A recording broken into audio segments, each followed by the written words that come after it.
Okay. Okay. Okay.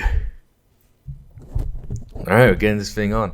So look, I've been thinking recently that when Daniel Johnston died, I said that he was better than the Beatles. And I stick to that basically. But I do like the Beatles, and I think both him and the Beatles were very similar. But look, obviously, he was highly influenced by the Beatles, very much more than any other band for sure.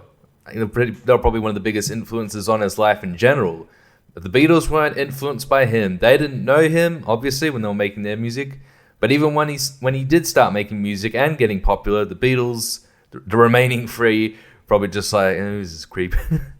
Fuck this guy. I'm just going to continue on with my tour or my giant manor in wherever in England. And take care of my corgis. And hit my maid and rape her. Oh God, Ringo, what'd you do? The similarities are that, throughout the 60s, the Beatles were extremely prolific. They released pretty much an album every year, really sometimes twice a year, which Daniel Johnston was doing the same thing throughout the 80s. I think they both started Beatles in 62, him in 82. And yeah, likewise. So they're both prolific. They've both got a lot of songs out there, and I'm not going to say that either of these bands have entirely good, all their songs are great, or even all their songs are passable. Some of them aren't. Some of them are, but different things for what different people want. I don't really mind the more experimental side of things with both these acts, but I do feel like Daniel Johnston was more. A little bit more consistent, which is strange because the Beatles seem to, I don't really think that the Beatles with their albums, particularly later on with their later albums, they felt like albums. Obviously, I mean with Sgt. Pepper's and Abbey Road, they were really pieced together. Daniel Johnston's all of his albums seem to pretty haphazard. You kind of just.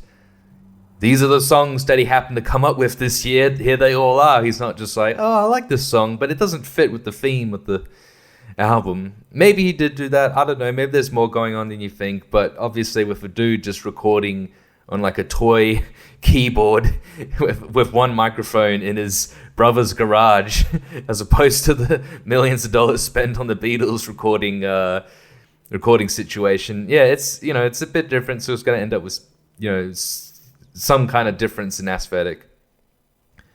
But, I think with Daniel Johnston, just sticking to his albums from the 80s, I don't think there's any of them that I dislike.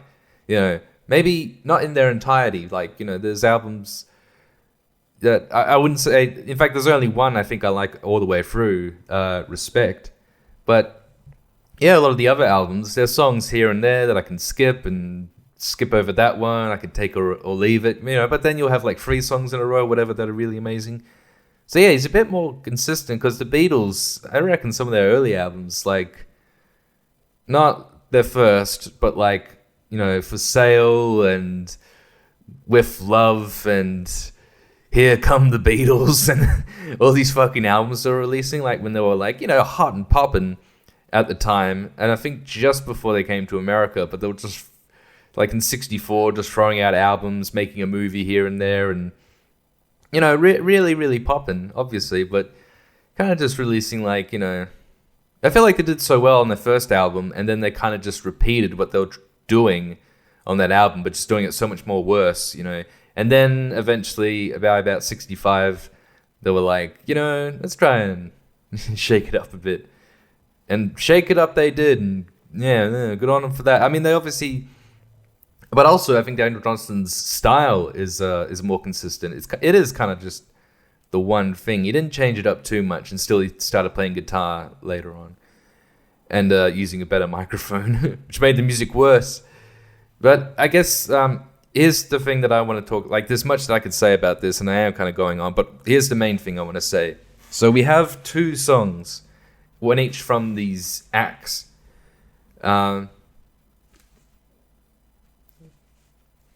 Hey Jude, by the Beatles and Hey Joe by Daniel Johnston. Right? So, Hey Joe is, when you listen to that song, you definitely hear a reference to Hey Jude. Because you say, don't make that sad song any sadder than it already is. Just playing off of whatever kind of crap they were going on about. I mean, I just feel like I like this song way more than Hey Jude. And Hey Jude seems like it's so overrated, I guess. And that was a late Beatles song. That was like 2 years before they broke up. This is when they were doing Abbey Road and the White Album. So those albums were really great. And this Hey Jude was like a single only, but yeah, it just doesn't work too well. I guess I can see how it kind of became like this anthemic single from the Beatles. They have other anthemic songs as well, but goddamn do I prefer them. But I think with this, I've been giving it a listen just today because I haven't heard it in a while, and I just dislike it as much as usual. Not big hatred of it, but I just think that there's nothing particularly interesting about it. It is a very standard pop rock song from the Beatles, but it's also doesn't really have anything there. I mean, I think the main theme of the song is okay. I guess it's just like, hey, you gotta find the love. Oh, blimey, you gotta vote that for love. Don't worry about what I'm doing, cunt. That's what. Yeah. By the way, like I've listened to the Beatles for so long, and I still can't quite figure out who's singing what, Paul or John. Nah, when it sounds more like ooh, as opposed to ooh, that's Paul. Ooh, that's John. That's how you figure it out when you listen to it, I guess. But I'm still having a bit of a hard time. But you know what? Who cares? The whole band, all four of them, and everyone that got involved, and the millions of session musicians, they are all to blame equally for this insipid, trepid, mepid piece of song. Man, it's just a really overproduced song, really, because there's a lot going on, and it's long as hell. It's like a 7-minute song. I like a 7-minute song. My favorite Beatles song is I Want You. She's so heavy, which kind of sounds like a nastier version of this song, which is interesting. I'm not saying Hey Jude is one of my least favorite songs. I'm just saying I just don't like it. I don't hate it. I just don't like it. It's just mediocre to me. Yeah, it's very long. The problem is that, like, what is it, like 4 minutes of just that shitty hook. The na na na na na na na na na na na na. I guess it's just me. I just don't like musicians just carrying out their hook and their melody just by going na na na na. What are you doing? What are you eating loudly with your mouth open, just going na na na na na na na. Na, na, na, na, na. Hey Jude. No, that's not it's not my kind of thing. It's not to me pleasant to my ears, and it just seems lazy, and it's not real singing. It's like baby singing. You know, like baby talk. This is baby singing. So yeah, I'm not a fan of that. Like, I guess I don't really mind the first half of the song, where it's just I don't think I have the lyrics to bring up the way.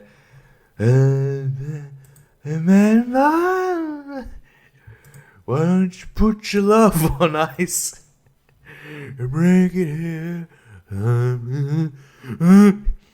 Yeah, just like a pretty general message in the song. But look, here's the thing. That's a 7-minute song. This Hey Joe song by Daniel Johnston, is it like half, or maybe just a bit more, half of the length of the second half of this song, and it gets through so much more. It's more amusing, like as I said with the opening line, kind of referencing a Beatles song. Lyrically, it gets all that it needs. All that, or what Hey Jude needed to do with one little line. Hey George, do your chores, don't feel sore. I know it's a lot more than being bored. So that's kind of like, that's all you really needed to say in all this. Although he's got some other stuff going on at the end where there's a heaven and there's a star for you. And then, with this Beatles song where they're just like kind of trailing off and just going, just, come on, everyone in the studio, everyone yell, everyone play your instruments. It doesn't sound like a mess exactly. It's certainly like a wall of noise production by the end because they start getting into it, and it's just it's too much. I just like in the Daniel Johnston song, you just have like, I can't talk about music, like I want to say chord progression, but I don't even know what that means. But he takes the chords and he brings them up in pitch as he brings the song to a close. So he's really got like a good sense of like pitch shift, pitch change amongst chords towards the end, as well as the pacing of like where he's throwing these notes in. And it's, like I say, a keyboard, not even a proper piano really, just a keyboard. And it sounds great. It sounds like the way he concludes the song. Like that's, I think it's 2.5 minutes, and it just sounds like there's so much more going on in that song than in this kind of overproduced Beatles track, which kind of, like, it has a fine enough message, but so does Hey Joe, and that's got better music in it because it's able to do much more with so much less. It's, I want to say minimalistic. Sure. Well, I think the Beatles is bloody well maximalistic with what they were doing.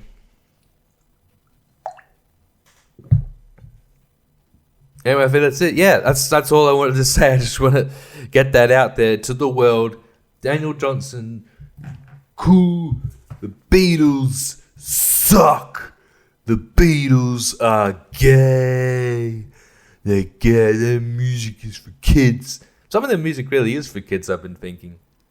I've just realized, even if the tracks are good, but yeah, like any with like an animal, especially a weird animal in the title of the song, yeah, then it's just them going, I met a gorilla, we built a pipe together, we started painting, me and my gorilla, me and my gorilla. Oh man, I really can't do their voices, but I don't know who's who, so I'm just doing both at the same time. Although really it's just the Chav version of him. But yeah, those tracks are... Yeah, it seems like they weren't even taking themselves that seriously. They were just kind of pushing the technology and the production rather than kind of like figuring out a good piece of music by that point with that particular song. Because it was doing other good shit in that era. Like, that was probably their best year. So what the fuck? Oh well. If you're listening to this, John Lennon, please email me and let me know where'd you guys go so wrong, and have you listened to Daniel Johnston? If they haven't, that's really disrespectful. Fuck them. I wish they had died before him. Not that I care about people dying anymore. Alright, I've been thinking... I was thinking recently, like, I think I've had some, like... Every time I go to a restaurant or a bar... I think I'm getting less burgers from there now, because I tend to get these burgers and... you go to a bar in Bristol and the patty in it is so huge. Like, the burger itself's pretty big, but like... Yeah. I mean, the buns are fairly sizable, but the patty is like the size of your fist. And then you just get a little bit of sauce, a little bit of lettuce, some tomato, a little bit of pickles, and all that kind of thing. And man, like... You need to be more proportioned, I think. I'm a fan of that. I'm a fan of, like, the meat in the burger not being front and center, but simply being another part. Maybe it is the most important part, but no need to fucking exaggerate it, man. And I was thinking, like, a Big Mac burger is much better. Well, in terms of proportion. Perhaps about taste as well. I don't know. I mean, I'm just comparing this to general bar burgers. But... A Big Mac's so much different. I mean, the buns are smaller, but the patty is what's small. The patty is thin. It's thin. Not really thin, and makes it more proportionate. They even put a bit of bun in the middle to what, balance it out. Yeah. So when you're putting like all the veggies in and the sauces in, and then you do that after you put the burger on. But if you're doing the same amount with one of those big ass burgers than with a Big Mac, then it's absolutely not proportionate. You're just getting a bunch of fucking meat in your mouth. God damn. Imagine eating a patty on its own. I mean, that's what it's about. I mean, because I had a Big Jack from HJ's recently, and that was... So just basing off that, I was like, this is all right. It's a bit fucking... They're always messy to eat.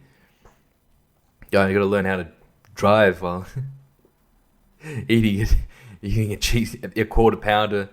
It's fucking difficult, but it can be done. That's why I prefer burritos, honestly. I'm a pussy. When driving, if I got to eat something while driving, it's like, shit, I'm going to get a burrito. Just be easier, and I'll still fucking spill it everywhere. So yeah, I'm not saying like it tastes better, although it probably does. But a Big Mac, it's the whole package. Nothing is kind of front and center. Everything is considered. They've got this down to a science, all right? They've got this down to the math of it. So, they may not be healthy or whatever. I'm not saying... This isn't what I'm saying. Don't get it twisted. I'm just hungry. I'm glad I'm talking about this actually after dinner. I'm not hungry now. Yeah, I'm not. It's good. It's good not to be hungry. But it is fun to be hungry. It's fun to be hungry when you're next to a bunch of food and you're like, yeah, anytime now I'm gonna eat that. Yeah, I don't think I have anything to really say to conclude this, apart from just say what I've already said before, again, to make this podcast longer for some reason. Yeah, I don't really know how to conclude it, and I'm not talking about other McDonald's burgers or whatever. I'm just, for now, relating it to the Big Mac, just for now. And even a regular cheeseburger, like you get that thing, you can barely even see the patty. It's there, it's got the cheese, it's got the everything. You might not like each ingredient, but at least the sizing is there. And sizing is important to me. What if you're eating I could use any example right now. Look, you're putting together something and you put way too much of a certain ingredient in. You're just like, hey, I like mushrooms, I like potatoes. We put a bit of the mushroom in it. And you just whack on too much, like a pizza with 17 cheeses on it. It's just too much, man. It's just too much. So yeah, I'm getting kind of like sick of burgers. I'll still eat, a Big Mac. But yeah, I'm getting sick of pizza as well. I don't know, man. I think I'm just depressed and like I'm losing my taste buds.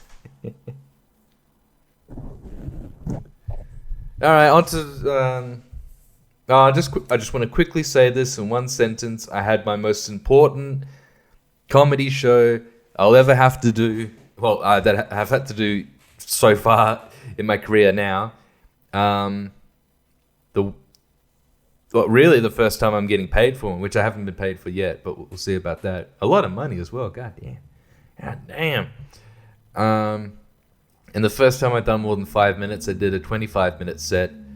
So the most important gig that I've ever had to do so far, and the worst gig I've ever done so far. That's what I'll say about that. But I think I did well. I think, I rehearsed it all and I just pissed it out there and no one cared. No one gave a shit. All these jokes that I've worked before in front of a crowd. And it's just like, and I'm like, man, yeah, that really sucked, And I had these guys open for me. And like, not even 5 minutes into the first guy's set, the two people in the crowd are just heckling him badly. They're just being real cunts about it. One of the guys is just like, you're not funny at all. I could do better than this. It's like, man, don't even say that. That's such a cliched thing to say. At least like a lot of the crowd like kind of turned on him. They was like, they were still like, hey, give this guy a chance. Give the rest of the... And like, okay, no, just We should have listened to you first. So yeah, that sucked. Anyway, on to I was gonna say weekly. This sure shit ain't weekly. I should try making this weekly. About things I'm selling. Whoa. So what I'm looking at now, I just happened to find something on Marketplace. I'm getting distracted, but like I'm seeing this guy selling Super Nintendos, but they're still in the box, and he's got a Game Boy and it's still in the box, or that they should still have the box. Oh man, I'm getting so nostalgic. It's hitting me in my brain. They've got a Super Nintendo with Super Mario All-Stars. Man, I got that. I remember that. I got a Super Nintendo, bitch. That game. Oh man, my life went downhill after that. And then I'm seeing this other one that he has, and it's like special offer pack. And what the fuck do you get in this? It seems like the same thing. It's saying you get a high-tech controller. You get the console and the Super Mario All-Stars as well. And you get a Game Boy with it? Alright, yeah. So there's like, yeah. And then he's also got a Game Boy that's like in its pack as well. Oh, man. Nostalgia. But this guy wants like a lot of money for it, I guess. I don't know how much. He's just saying make an offer. $20. What have we sold recently? I've got some patches.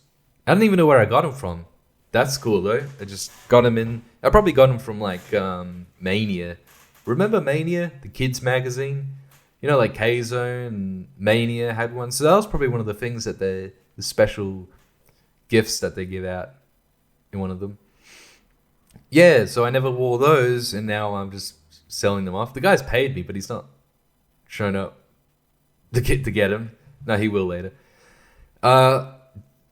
So I guess a little while ago I sold like those old Xbox magazines. I had some more, like, but these were like a little different. There weren't as many. It was like 27, and is that right? 27? Now, how many of the other ones did I have? Fuck, I don't think I counted, or maybe I did. I don't know. There's like 50 of them or whatever, but this is like 20. Wait, I should say. Come on, piece of shit. It was 27. About 25. All right, whatever. They're the same number. So, yeah, and we had like, Hyper. Remember Hyper? XBM, all these old Xbox magazines that sure as shit aren't around anymore. But yeah, some Hypers, some PC mags, like PC Power Play, T3, the technology mag, which was really cool to like look at them. Oh, I see that I'm community rated. Community recommended by at least 3 out of 4 people. Yeah, because I sold my camcorder. God damn, I put up my camcorder and I put up my DSLR, my Olympus, and the Olympus, like I was keen to sell, but I'm getting nothing for it. No messages. And the camcorder's a lot cheaper, but still, I got like 30 messages or something for that fucking camcorder. Oh, and so many people. You just have to go for the queue of people in order of when they got to you. And you ask some of them, like, yeah, do you want this? And then they never get back to you. And like, please respond. And they never get back to you. Fucking tell me if you're still keen or not, you cunts. Why are you wasting my time? So I finally sold the fucking thing. And then this guy, some people, I had to go through all those people and say, like, oh, hey, no, it's not, it's been sold now. And then some people were questioning me like, "Whoa, why didn't you tell me earlier?"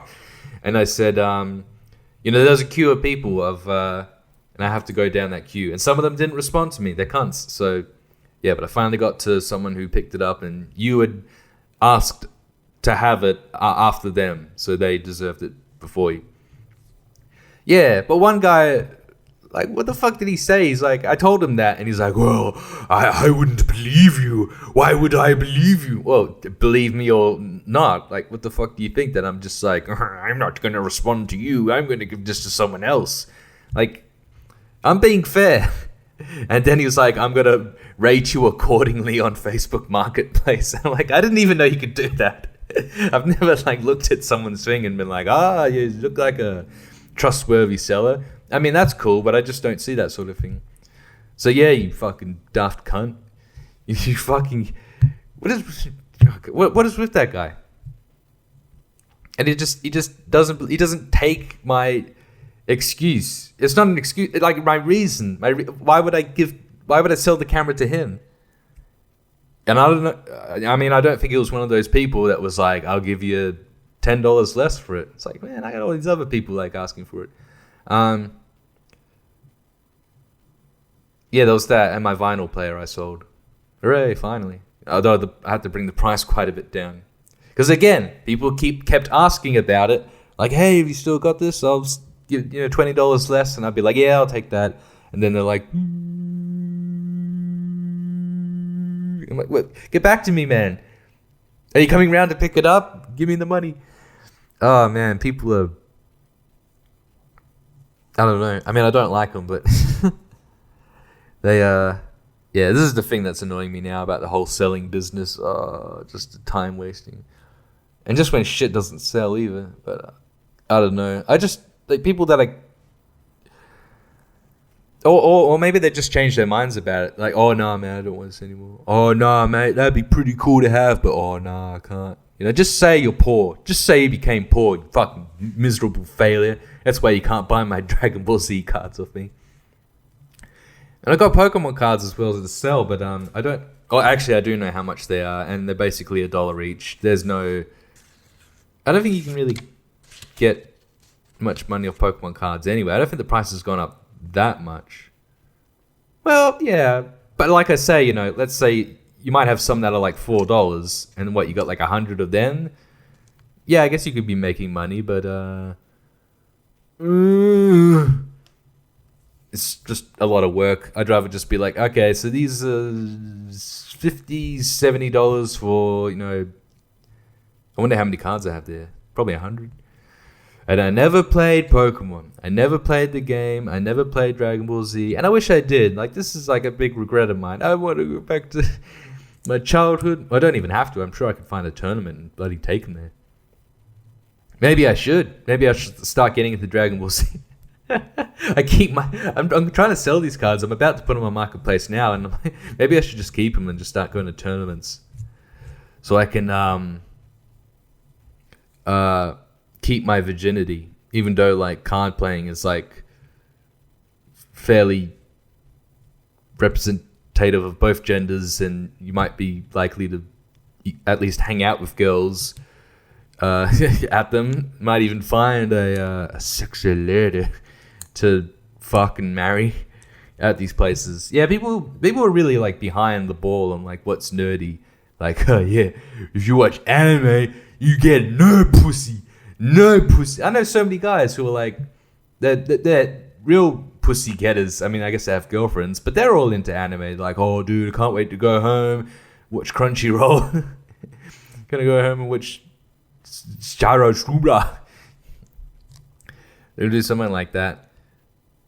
Yeah, and then everyone else seems to say that, yeah, anime is for losers. Oh, what, you playing video games?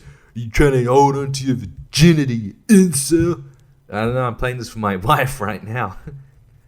Yeah. I reckon if you don't fucking watch anime or play games or play cards or a tabletop game, you are a loser. You're a nerd. A nerd. And what I want is I have such a deep hatred for you that I want you to die. Not only that, I want you to be tortured to death, but I actually don't want you to die because I hate you so much, you fucking nerd. I guess I do want you to still be alive so that you can be in immense torture, and I want to be a part of that. I want to torture you physically, but perhaps more psychological wise. And if you die, it's sad for two reasons. One, like I'm pretending to be sad for you.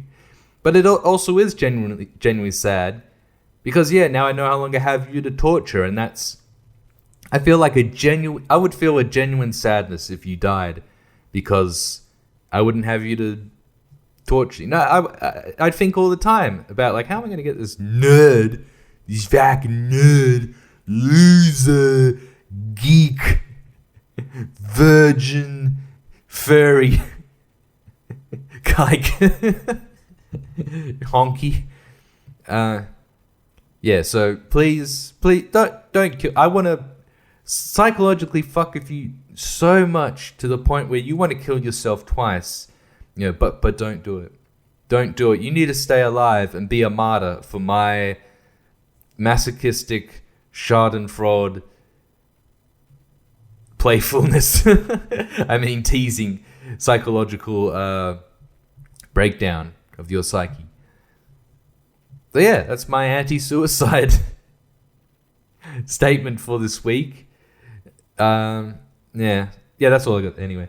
So this has been the Nevermore Experience, episode 26, I guess. It is now 8:43 p.m., the 7th of June, and I always do these podcasts and I think, I should do them more often. This has been a long time coming. I think when I have something to talk about, I get more apprehensive beforehand and then I put it off. But here it is now, and I probably won't upload this until a week later. I'll probably finish it and forget to upload it. And then like a week after then, I'll be like, shit! As I've done many a time before already. Alright, we'll see you when this gets released in the year 2023.